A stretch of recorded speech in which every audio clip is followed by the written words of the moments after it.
Gracias por continuar con nosotros. Vamos ya al espacio de la entrevista. Como siempre, tomamos unos segundos para saludarle a usted que nos sintoniza a través del canal 181 del sistema Skype y también a usted que está con nosotros a través de la red social Facebook. Esta mañana tenemos como invitados a miembros de la Asociación Constitucionalista de El Salvador y vienen pues a darnos su punto de vista del trabajo de la Sala de lo Constitucional. Recordemos que la Sala ha estado acaparando titulares por situaciones que tienen que ver como la medida cautelar que abrió la libre circulación en el carril segregado del Citrams. Pero pongamos estos hechos en contexto para que entremos en materia. Desde el 11 de mayo el panorama ha cambiado considerablemente para quienes transitan a diario por el Boulevard del Ejército. Las opiniones se han dividido entre quienes consideran que el tráfico es hoy más fluido y quienes dicen que su rutina se ha modificado de forma negativa porque el Citrams dejó de ser un sistema que permita en minutos recorrer esta vía. La Sala de lo Constitucional de la Corte Suprema de Justicia habilitó el uso público y libre de los carriles segregados para la circulación del Citrams, argumentando que no debe existir restricción en el desplazamiento vehicular, procurando la fluidez que permita el mayor número de personas, la utilización de tales bienes de uso público. La decisión de 4 de los 5 magistrados de la Sala de lo Constitucional es una medida cautelar de un proceso que el tribunal conoce y está vigente desde el 11 de mayo. A través de esta resolución nosotros no pretendemos separar a la población, unos que apoyan la decisión, otros que están en contra de la decisión, que si hay un tráfico vehicular y una lentitud, que la sufran todos por igual, o al contrario, que si hay una fluidez en el vehicular, que la disfruten todos por igual, que no queremos que hayan unos sectores más favorecidos que otros, sino que se utilicen de manera equitativa estos espacios públicos que hoy por hoy han sido cuestionados de inconstitucionales, y la Sala no ha emitido una sentencia definitiva, pero ha considerado que es justo que estos bienes de uso público se utilicen de manera equitativa por la mayor cantidad de la población.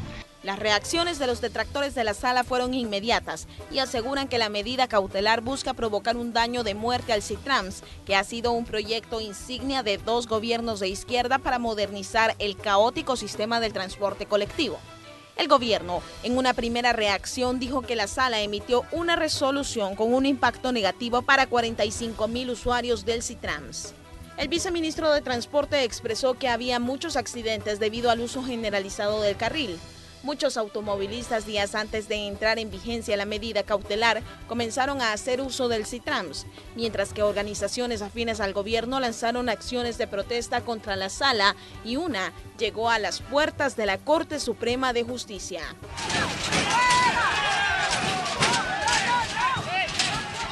El partido en el gobierno ha señalado que los 4 magistrados constitucionalistas que avalaron la medida responden a un plan político e incluso les han llamado resolutores del partido Arena.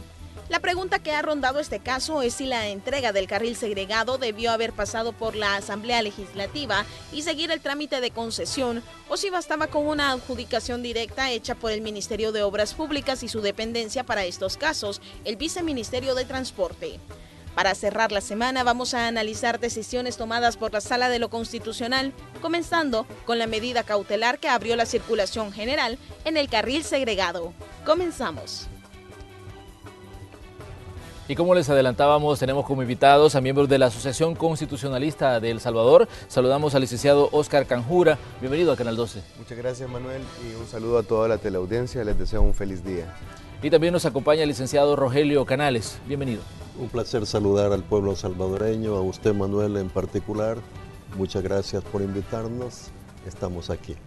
Bueno, yo creo que podemos comenzar hablando de quién conforma la asociación a la que ustedes pertenecen. ¿Qué tenemos que saber los salvadoreños sobre esta Asociación Constitucionalista de El Salvador, señor Canales? Bueno, muy bien, muchas gracias, Manuel, por la pregunta para explicar de qué trata la Asociación de Constitucionalistas de El Salvador. Efectivamente, es una organización de juristas, de abogados y abogadas que decidimos reunirnos, discutir, platicar sobre problemas de la vida nacional y particularmente sobre el rumbo que lleva el ordenamiento jurídico en el país y particularmente el aspecto de la constitucionalidad en el país. hemos constituido una organización que es de carácter permanente para revisar los aspectos de la constitucionalidad, el cumplimiento del texto de la Constitución de la República y revisar los actos de los diferentes organismos del Estado. Es decir, tenemos que revisar si la Asamblea Legislativa hace bien sus cosas desde el punto de vista constitucional, lo mismo el Ejecutivo y por supuesto la Corte Suprema de Justicia. Resulta de que nosotros no estamos constituidos para revisar específicamente las actuaciones de la Sala de lo Constitucional. Eso pasa por sobre las intenciones que tenemos como objetivo trabajar los aspectos de la constitucionalidad. Sí podemos decir de que nuestra organización vivirá en el tiempo. Los señores magistrados que están actualmente en la Sala de lo Constitucional son temporales, ellos estarán terminando el próximo año su periodo y ahí se acabó la situación con respecto a esta composición de la Sala tal cual está comprendida. De manera de que nosotros rebasamos esta sala y cualquier otra que pueda venir, porque nuestra constitución como organización de abogados constitucionalistas de El Salvador es justamente hacer análisis constitucional, luchar por rescatar la constitucionalidad en el país. Ese es el objetivo. Surgimos hace 2 meses y medio, estamos actuando dentro de un plan de trabajo, tenemos nuestra relación con el Ministerio de Gobernación y estamos viendo semana a semana el acontecer que ocurre en nuestro país, pero también aspectos de la vida internacional que repercuten en la vida nacional. ¿No hay afinidad con algún partido político de parte de esa asociación? No podría existir afinidad partidaria de ninguna naturaleza. Quiero decirle que somos una organización, sí, de carácter democrático, de carácter progresista. No tenemos vínculos con ningún partido político. Y la pregunta suya irá porque si hay cercanía con el FMLN, porque algunos ya han expresado eso, definitivamente no la hay, orgánicamente no existe. Nosotros tenemos amigos en los partidos políticos, en el FMLN por supuesto. Hay personas que son amigas nuestras, pero también en Arena, también en Gana, también en el PCN, en todos los partidos políticos, incluso en la Corte Suprema, incluso en la Sala de lo Constitucional. Es preciso decir de que en la Sala de lo Constitucional, en mi caso particular, existe un compañero que fue de toda la vida en la facultad y que le tengo especial cariño como persona y como compañero. Y tenemos adversidad quizás en los aspectos del enfoque constitucional que se está haciendo. También tenemos un amigo entrañable que es miembro y que está en la discusión allí porque estuvo en la UCA muy vinculado. Pero señor Canales, la pregunta quizás puede surgir porque, bueno, de hecho, bueno, usted es funcionario, trabaja con el Centro Nacional de Registro y sí, quizás por ahí es donde puede venir la pregunta esa de la afinidad en el caso con el FMLN. Lo que pasa, Manuel, es que en primer lugar hay que dejar claro lo siguiente. Una cosa es la asociación y la visión de la asociación y otra cosa es el vínculo personal que nosotros como personas naturales podamos tener, ¿verdad? Desde nuestra intimidad y desde nuestra esfera de derechos fundamentales y compartir o no la visión con diferentes institutos políticos, entre ellos partidos o como lo decía acá el compañero Canales, asociaciones civiles o ciudadanas. Esta es un ejemplo de ella.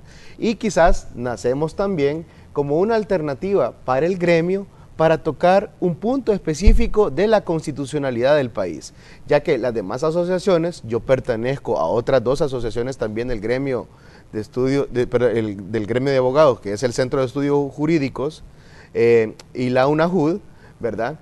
Y yo creería que es importante también refrescar el gremio en el aspecto de que en nuestra asociación también hay una nueva generación de abogados, algunos relativamente muy jóvenes, pero estudiosos del derecho, ¿verdad?, que vienen a incorporarse y también a renovar estas corrientes de pensamiento jurídico.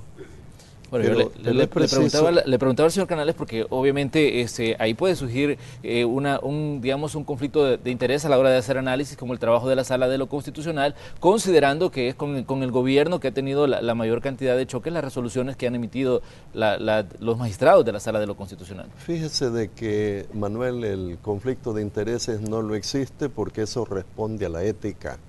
Nosotros podríamos decir lo mismo en algunos diputados, en algunos miembros de la Sala de la Corte Suprema de Justicia, de que pueden haber conflictos de intereses por sus amistades, por sus consideraciones que tienen de carácter político. Antes que otra cosa, Manuel, nosotros somos ciudadanos y antes que otra cosa nosotros somos abogados, que tenemos una visión ideológica de la vida, no cabe la menor duda, como la tiene usted, como la tiene cualquier otra persona que nos está viendo, el enfoque sobre la vida, la percepción que se tiene sobre la vida. De manera de que nosotros como ciudadanos, yo efectivamente vengo del movimiento social, yo no vengo del movimiento partidario, político, nunca he estado en un partido político ni pretendo estarlo, al menos por ahora. Yo nunca he estado militante en un partido político, pese a las invitaciones que me han hecho diferentes partidos políticos en mi vida, que ya tiene algunos años de estar recorriéndose. Resulta de que antes que otra cosa somos ciudadanos y yo vengo de trabajar en mi profesión con organismos no gubernamentales, con las Naciones Unidas, con el gobierno. Ahora estoy en esta posición, pero eso no quiere decir de que yo no pueda cuestionar actos, incluso de mi presidente, el profesor Salvador Sánchez Serén. Si hay cuestiones que hay que criticar, se critican y se proponen soluciones también. Hemos dicho de que nosotros nos convertíamos como movimiento social en conciencia crítica de este gobierno para ver si las cosas las hace conforme lo que Dios manda. Igual pues pasa eso por la Asamblea Legislativa y pasa por la Corte Suprema de Justicia. Bueno, dicho esto, me gustaría que entremos en materia con algunos de los temas que tienen que ver directamente con las decisiones que toma la Sala de lo Constitucional. Se da esta medida cautelar que abre la libre circulación sobre los carriles segregados del CITRAMS. La coordinadora del grupo parlamentario del FMLN decía que esto no tendría que haber pasado por la Asamblea Legislativa porque no se estaba entregando a manos privadas, solo se estaba reservando el uso.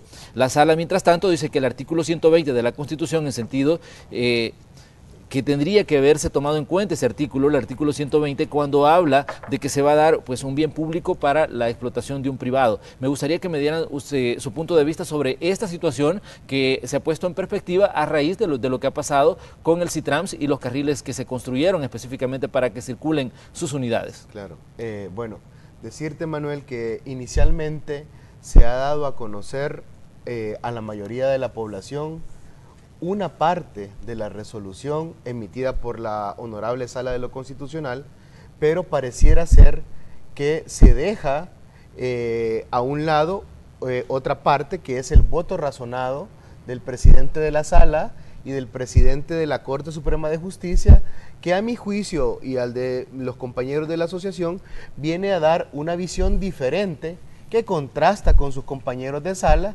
¿verdad? Pero que al mismo tiempo, a criterio personal, abona otros elementos que son, digamos, de madurez política y madurez jurídica a la hora de emitir esta resolución. Quiero aclarar que muchas veces se dice que la Sala de lo Constitucional resuelve con orientación política. Obviamente no lo vamos a discutir y eso es correcto, porque la Sala de lo Constitucional, los tribunales constitucionales en todos los países del mundo se pronuncian sobre aspectos políticos de la vida de los países donde ejercen jurisdicción. Por lo tanto, yo creería que eso hay que dejárselo claro a la población, porque muchas veces se dice que la Sala tiende a resolver aspectos políticos, pero esa es su función y en eso hay que respetarle. En ese sentido, creería yo que es importante destacar algunos criterios que el magistrado presidente aportó en su voto razonado, y es donde dice que no se priorizó la cantidad de personas que utilizaban el CITRAMS, dándole una prioridad a aquellos que ocupan vehículo. En ese sentido, la resolución viene a contrastar un poco con la doctrina jurídica respecto de las medidas cautelares. Veamos, la medida cautelar fue solicitada, entiendo yo, hace alrededor de 2 años. Establece la doctrina en derecho que para que una medida cautelar pueda ser decretada, se requiere establecer 2 requisitos previos, que es el peligro en la demora, periculum in mora, ¿verdad? Y la apariencia de buen derecho, conocido en latín como el fumus bonis iuris. En ese sentido, vemos que tras 2 años, pareciera ser que al leer la resolución de la Sala de lo Constitucional, no se argumenta en ningún momento cuál era el peligro sobre el cual se viene a resolver en la demora de dar o no una medida cautelar tras 2 años de estar conociendo y no haberse pronunciado de la misma. Por otra parte, uno de los requisitos que establece la doctrina es que las medidas cautelares no deben de contravenir el interés público. En este caso, no se ha logrado justificar que el interés público no se vea afectado, tomando en cuenta que el CITRAMS está siendo utilizado, de acuerdo a los datos proporcionados, por 45,000 salvadoreños diariamente, ¿verdad?, para transportarse de sus casas a sus trabajos y de sus trabajos a sus casas. Licenciado Canjura, hay puntos importantes que me parece que bueno, los ciudadanos que residen en Soyapango, Ilopango y otros municipios, pues conocen muy bien respecto a la circulación de vehículos por la zona del Boulevard El Ejército, porque si bien las unidades del CITRAMS comenzaron a circular y a movilizar esta cantidad de personas de las que estaba hablando la gente del Viceministerio de Transporte, diciendo 45,000 personas, pero también están circulando el resto de unidades de transporte colectivo que salen de municipios como Soyapango, y no se habla solo de la gente que tiene un automóvil, sino de la gente que utiliza microbuses y otras rutas y que circulan por el Boulevard El Ejército, y que bueno, y pasaba lo que estamos viendo precisamente en esta imagen, que mientras el carril del CITRAMS se movía con mucha fluidez, el resto estaba pues en un congestionamiento. Sí, hoy pareciera ser que ocurre, como decía el magistrado Blanco, que todos lleguen tarde, ¿verdad? Porque de acuerdo a las últimas imágenes, al haber invasión al carril del CITRAMS, el tráfico está dándose en ambos lados, tanto en el carril que se estaba dejando libre, como ahora en el carril del CITRAMS, pero esos quizás son valoraciones que el viceministerio más adelante deberá de hacer. Finalizaría mi intervención diciendo lo siguiente: en cuanto al señalamiento de que si debió de haber una concesión o no, creería yo que este es un proceso similar al que han venido realizando todos los empresarios del sector transporte, y en esos casos no se ha hablado de una concesión, sino un permiso de circulación o permiso de línea, le llaman algunos. Muy bien, vamos a hacer una pequeña pausa, ya vamos a regresar con más. Dejamos planteada la pregunta: ¿existe o no existe un conflicto de interés en el tema de los carriles segregados del CITRAMS? La respuesta de nuestros invitados al regresar.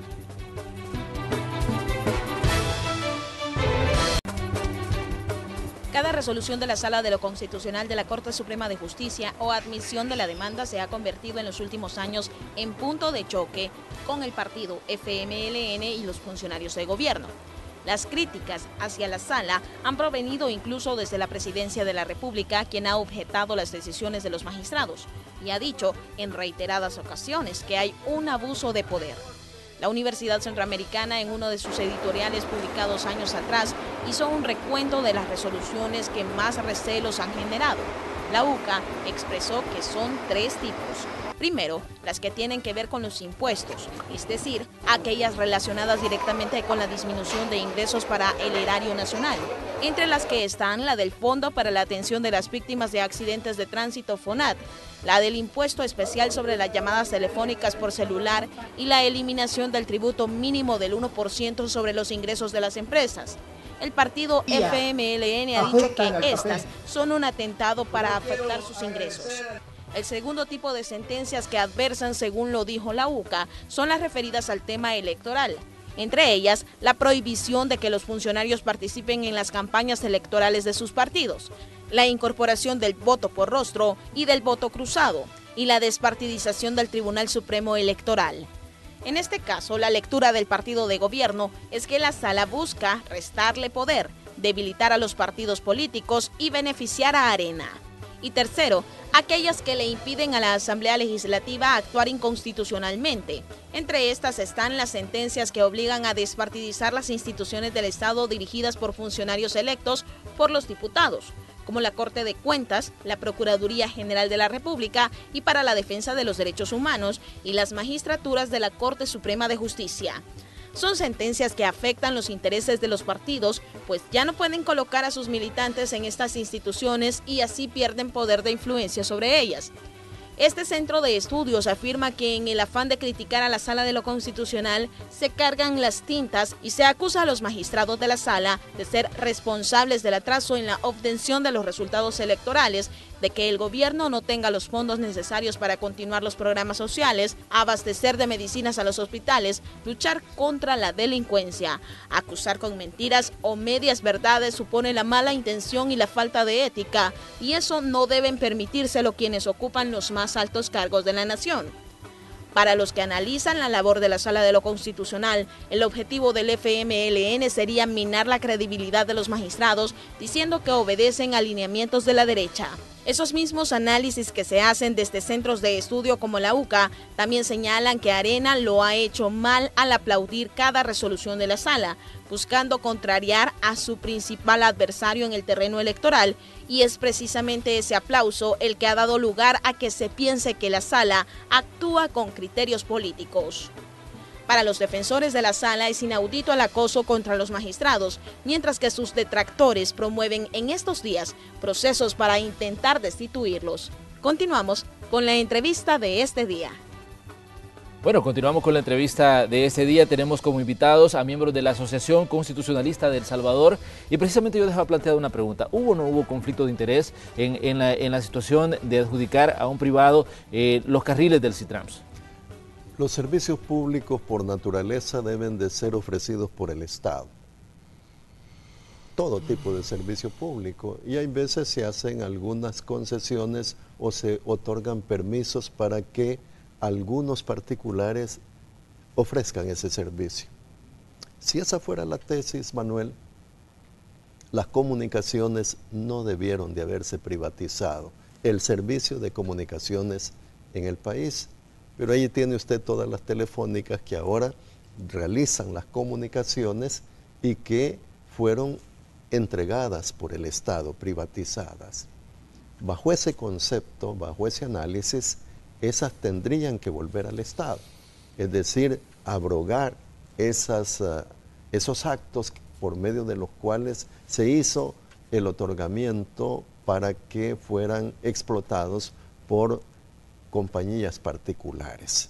Creo de que también habrá que ver lo de la banca, ¿verdad? Porque era nacionalizado, era un servicio público que se ofrecía por el Estado a los particulares, era un servicio financiero desde el Estado, pero se privatizó, es decir, para favorecer el interés en la conducción de ese servicio a un grupo de particulares. Habría entonces también que volver a nacionalizar la banca porque se otorgó a personas particulares. Si ese es el criterio, bueno, pues comencemos a que todos esos tipos de servicios vuelvan al Estado, a su seno, para que desde allí se realicen. Concesiones en este caso, desde nuestro punto de vista, no ha existido. ¿Por qué? Porque la villa sigue siendo del Estado. El servicio sigue siendo del Estado y ha sido otorgada una línea a los señores que hacen el servicio público particular, tradicional, para que ellos lo desarrollen. Incluso se les asigna un carril para que puedan circular al lado derecho de las villas, en donde se les construyen incluso góndolas para que allí suban los pasajeros y le den el servicio a la población. En este caso, de acuerdo con la ley de transporte terrestre y seguridad pública, artículo 41, se dijo, bueno, vamos a hacer segregación, que no es concesión, vamos a segregar, a determinar que por este carril van a circular únicamente este tipo de vehículos. Así ocurre también con los ciclistas. Se establecen algunas rutas como para uso exclusivo de los ciclistas, ciclovías, también para los carros o los vehículos que transportan carga, se les asigna un lugar y rutas incluso por donde pueden circular. Es decir, el Viceministerio del Transporte, en función de su responsabilidad, determinan qué rutas se deben de establecer. A mí me parece de que bajo esta consideración no ha habido ningún tipo de concesión.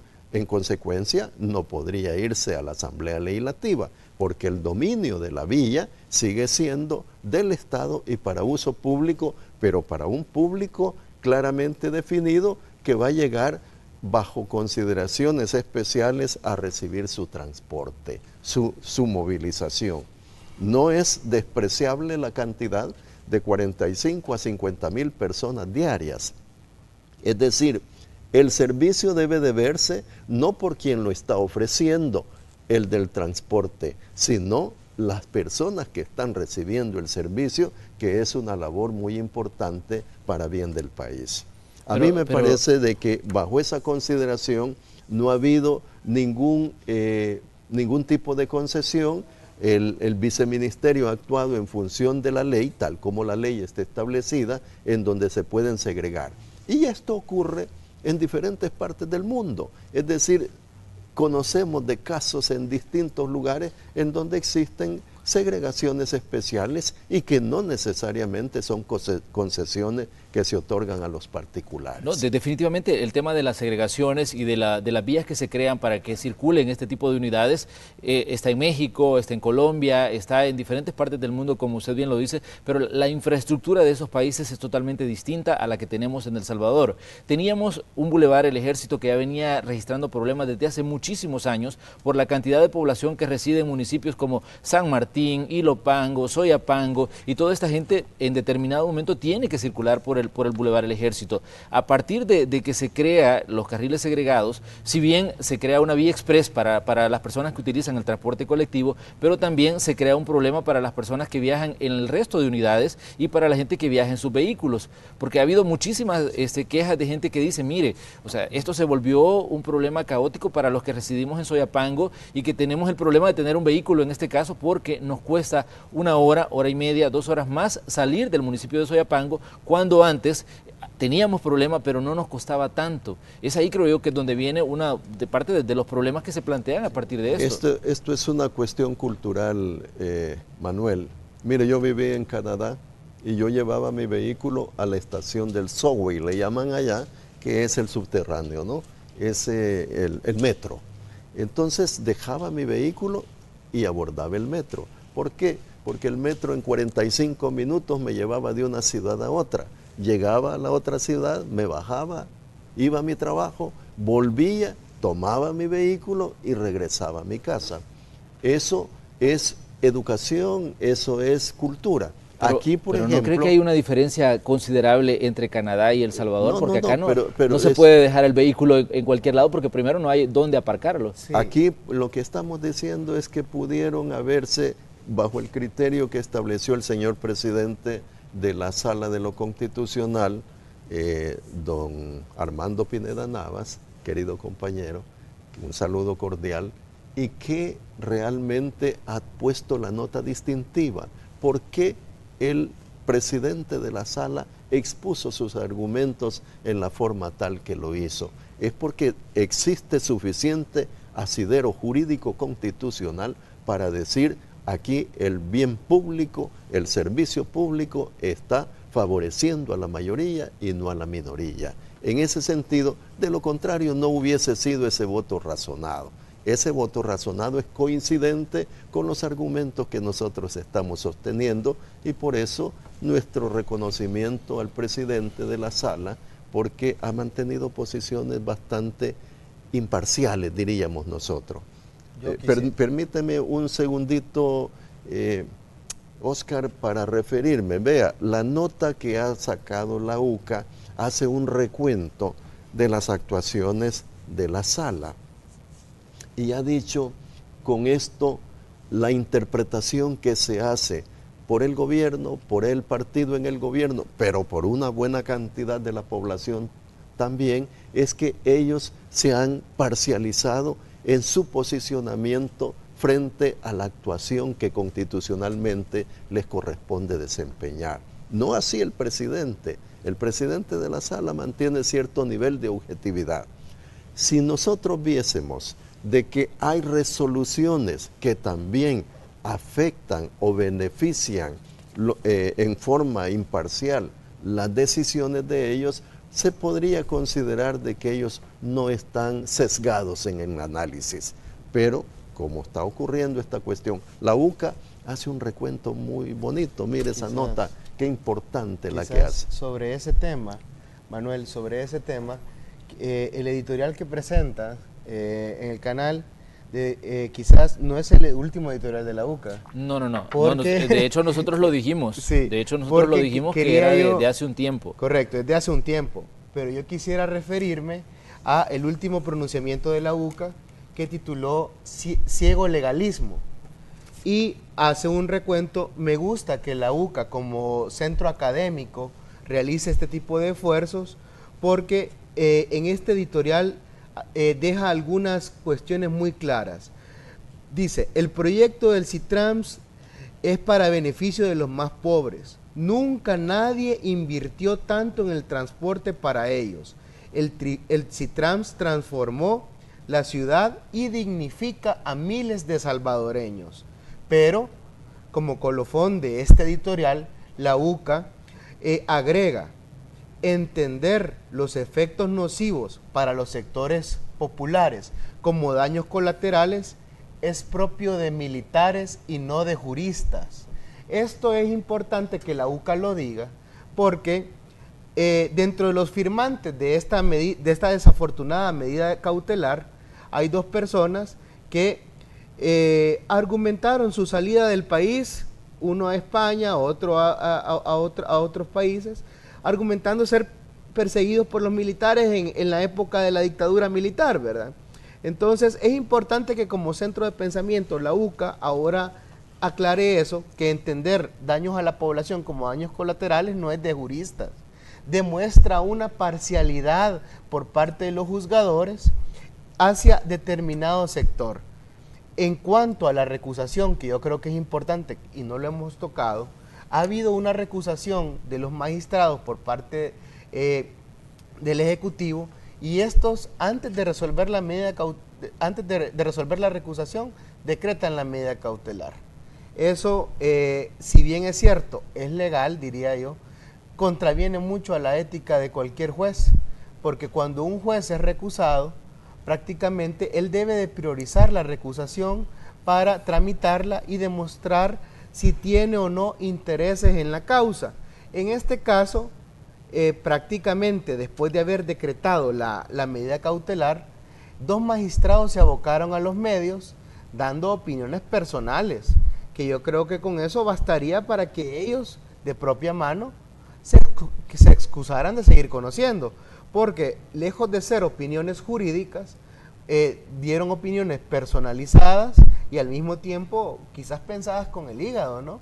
Porque venían a decir que remontándose a situaciones del conflicto armado donde había quema de buses y que hoy pareciera ser que no existía una autoridad moral para estar defendiendo el CITRAMS por lo que aconteció en el pasado en un conflicto de guerra, que en un tiempo donde deberíamos de estar priorizando la cultura de paz, deberíamos de dejar a un lado estas posturas sesgadas. Se da la medida cautelar y también hay una petición de revocatoria de esta misma medida por parte del Ejecutivo. ¿Debería de existir una revocatoria de la medida cautelar desde su punto de vista? No puede revocarse una medida cautelar en este momento, aunque hay una petición para ello, porque sería una contradicción que el organismo emisor de la medida cautelar ha sido cuestionado en su naturaleza de actuación como parte interesada.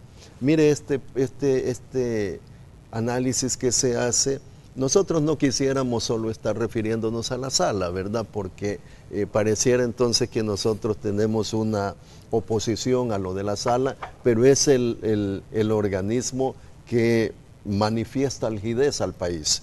Resulta de que hay una medida, hay una demanda, se declara improcedente la medida cautelar, se vuelve a solicitar la medida cautelar, se declara improcedente. Viene el Ejecutivo, al ver una serie de actuaciones, presenta una recusación para los señores y de inmediato ellos resuelven la medida cautelar que ya la habían rechazado 2 veces.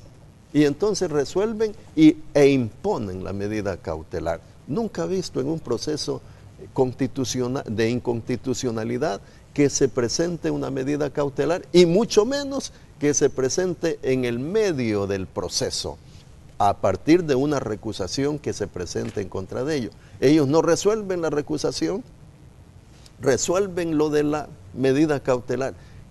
Pregúntese usted, Manuel, y el pueblo salvadoreño, ¿qué es lo que ellos tendrían que resolver al final del proceso en la sentencia? Es declarar constitucional o no, inconstitucional o no, el sistema, y al final imponer una medida como la que acaban de imponer en la medida cautelar. Es decir, el máximo daño ya fue hecho a partir de esto. Imagínense que en la sala admiten la recusación, son otros magistrados los que resuelven y declaran que no ha lugar la inconstitucionalidad y que vuelvan las cosas al estado anterior. ¿Se imagina el caos que se va a generar? Porque los vehículos tienen que volver otra vez a su carril anterior. Es decir, estos señores fueron abruptamente en el proceso, y eso es lo que la población mira, y la UCA y los demás ven, de que hay como manifestaciones de intereses parciales. Ese punto deberíamos de considerarlo, porque la inmensa mayoría de las resoluciones, ese recuento que se hace, tiende a limitarle espacios al gobierno y al partido en el gobierno, pero no así es contra los otros. Vea lo último que ha ocurrido. Se presenta esta cantidad de recibos que andan circulando sobre sobresueldos que se dieron. Se pide que se investigue, se va a la fiscalía, se presenta en la sala de lo constitucional desde hace 2 años que se investigue esa situación. No se resuelve eso, pero a cambio se presenta una resolución el día anterior en donde se dice van a investigar a todo el gabinete de Mauricio Funes. ¿Y por qué no a los anteriores? ¿Y por qué no los hechos estos? Yo creo que es bueno investigar a cualquiera en este país, pero hay que ¿Considera usted que hay los elementos suficientes para iniciar una investigación respecto a este tema de los sobresueldos, que es un tema que se ha dado a conocer y se ha destapado a través de redes sociales, ahí donde se han publicado recibos con la firma de algunas personas que estuvieron vinculadas al Partido Arena o que trabajaron directamente como parte de ese partido? Bueno, Manuel, hay 13 situaciones antijurídicas como figuras tipo que debemos de considerar. Uno de ellos es el lavado de dinero, otro es el enriquecimiento ilícito y otro es el referido a la situación de lavado de dinero, enriquecimiento ilícito, y bueno, se me olvidó la otra figura jurídica que estaría presente. Esto implica que hay que investigar esos casos. La extinción de dominio, ¿verdad? Porque cuando hay un patrimonio que no se justifica, debe de investigarse y aplicar la ley de extinción de dominio. ¿Qué es lo que ha pasado? Ahí está detenido un señor que es expresidente de la República, y este señor está detenido por una cantidad de dinero que se usó. Producto de ese dinero es estos sobresueldos que se han hecho. Entonces, si es dañoso la actuación de este presidente en su conjunto, teniendo allí el fondo que ha sido cuestionado, también es dañino la situación de los receptores de esa ayuda, porque el lavado de dinero que está siendo juzgado el otro también afectó en esta relación. El delito, por favor, comprende autores y coautores, también comprende autores intelectuales y autores materiales. Es decir, no podemos hacer una separación en la investigación de la figura delictiva. A estos sí, a estos no, porque entonces caemos en sesgos. Vamos a ir a una pequeña pausa y regresamos con las conclusiones de la entrevista de hoy aquí en Hechos AM. Bueno, estamos llegando ya a la recta final del espacio de la entrevista correspondiente a este día. Les invitamos a las personas que nos acompañan a que hagamos una conclusión de este tema que tiene que ver directamente con la Sala de lo Constitucional. La pregunta que yo les hago es, ¿se vale acusar a la Sala de estar abusando del poder que se le ha conferido? Yo quisiera dejar claro algo antes. Acá muchas veces han habido señalamientos en cuanto que hay poca inversión privada, que no se está respetando, no se está generando la seguridad jurídica para la inversión, pero creería yo que este tipo de sentencias, no ni siquiera una sentencia, es un auto interlocutorio que decreta una medida cautelar, o sea, todavía es menos que una sentencia, viene a confirmarse a través de una opinión que para mí la da una persona que merece mucha atención y es el director del Banco Interamericano de Desarrollo, del BID, que titulaba en una entrevista "Están sacrificando al país", y es que señalaba dentro de sus declaraciones que este tipo de resoluciones viene en primer lugar a atentar contra los intereses de inversión en el país y posteriormente viene a generar una inseguridad jurídica para cualquier empresario del extranjero o nacional que quiera invertir acá.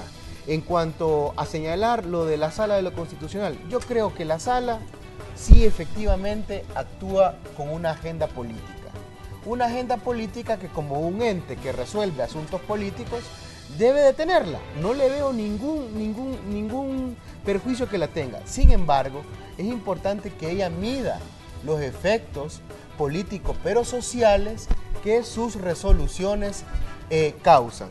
Yo creería que también es importante decir que la Sala en su agenda no prioriza algunos casos.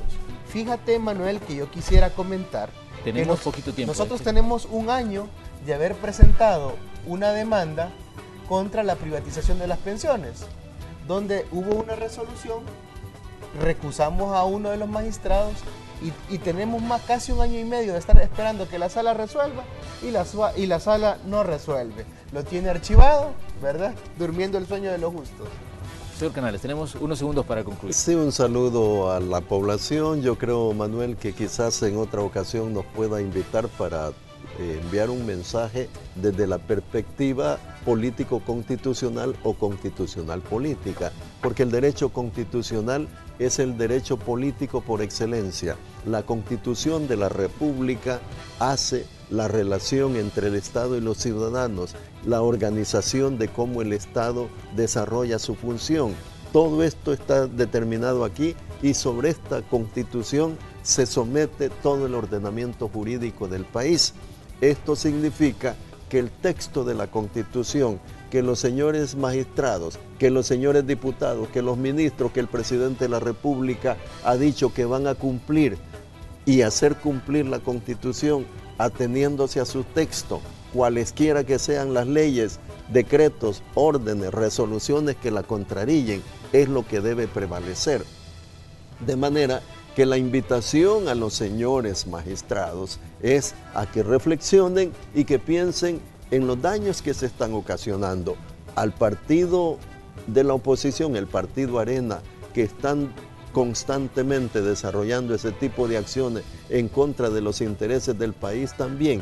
Es decir, vean la Constitución, qué es lo que dice, qué les permite, qué no les permite. El texto de la Constitución no ha sido modificado por ninguna legislatura y tampoco por ninguna constituyente. En consecuencia, debe ser respetado en su totalidad.